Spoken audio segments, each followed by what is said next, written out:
Mom accidentally adds me into a group chat called Happy Family. In the group chat, I saw Mom, Dad, and a stranger who's nicknamed Sweetheart. They are in the middle of organizing a birthday party for him. However, the thing is, tomorrow will be my birthday, which they have forgotten for the 10th time in a row. Mom says, the venue must be dreamy. I want him to feel like an actual prince. Dad transfers a huge sum of money to Sweetheart. Money is no problem, just don't let Christopher find out about this, it'll screw things up for us. I quietly take screenshots of everything, planning to find a chance to expose my parents' true colors and end everything with them once and for all. At that moment, my younger sister, who's always been great at her studies, sends me a screenshot via our private chat. It's a screenshot of the chat history between her and Mom. Mom, have you made preparations for Christopher's surprise party yet? You promised me that this is the last time you'd lie to him. Chapter. I stared at the screenshots my sister, Susie Blake, had sent me, and my heart sank. A surprise, the last time they would ever lie to me. That explains so much. Every year on my birthday, my parents would brush me off with all sorts of excuses. Chris, something urgent came up at work. Mom once said, Chris, I've got a meeting with a friend about business, order some takeout for yourself. Dad once said, this year, they didn't even bother with excuses. They had simply replaced me with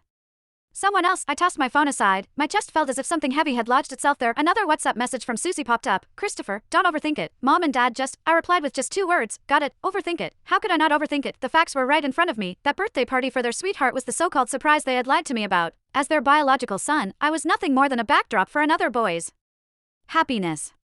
I heard Mom's hushed voice from the living room as she spoke on the phone. Right, we'll go with blue balloons, the biggest and brightest ones. Ben loves blue the most, so it has to be perfect for him. Ben, listening closely to their conversation, I pieced together the boy's full name, Benjamin Smith. I picked up my phone and searched for the name on Instagram. Soon, a boy with a polished profile picture appeared. His highlighted stories were filled with glamorous photos of him traveling around the world. His most recent Instagram story was a photo of him with my parents, taken in my living room. In the photo, Mom and Dad's smiles were warm and loving. Mom's arm rested affectionately on Benjamin's shoulder, while Dad stood beside him with eyes full of indulgence. It was an expression I had never once seen on their faces. The caption read, "Thank you, Mr. Blake and Mrs. Blake. I'm really looking forward to tomorrow's party." Mom left a comment underneath, "Silly child, there's no need to be so formal with us." Meanwhile, Dad gave the post a like. What a perfect family. I saved the photo along with the group chat screenshots and stored them in my encrypted album. These would be the surprises I planned to give them tomorrow. At dinner, Mom made soup and served me a bowl with exaggerated attentiveness. Chris, try it. I made this especially for you, she said. I looked at the greasy chicken soup. My throat tightened as a wave of nausea surged up. Is this supposed to liven up